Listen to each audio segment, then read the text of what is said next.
In today's video, I'm going to teach you how to create an AWS architecture diagram in draw.io.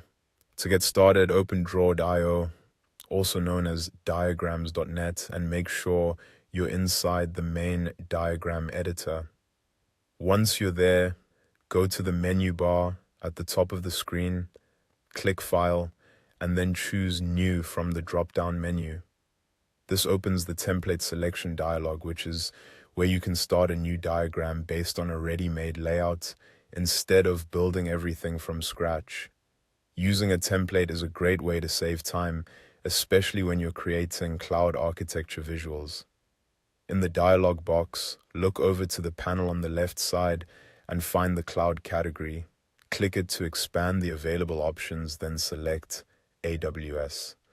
As soon as you do that, you'll see a set of AWS-related diagram templates appear.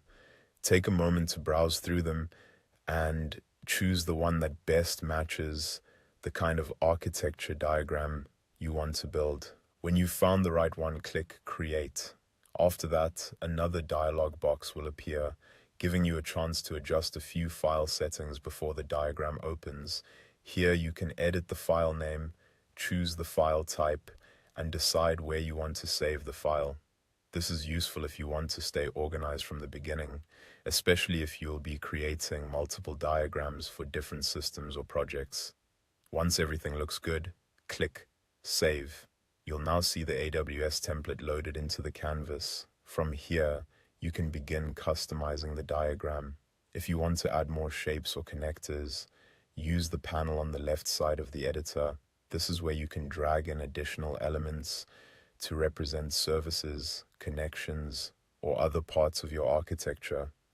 To edit an existing shape, object, or text, simply click on it and use the Format panel on the right side.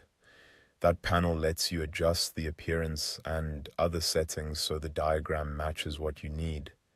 If you want to move something, just select it and drag it into place.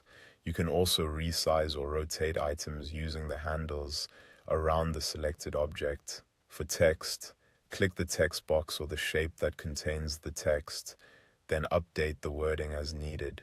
The main idea here is to use the template as a starting point and then refine it so it accurately reflects your AWS setup. Keep your layout clean and readable, and make sure related services are positioned clearly so the final diagram is easy to understand. And that's it. That's how to create an AWS architecture diagram in draw.io.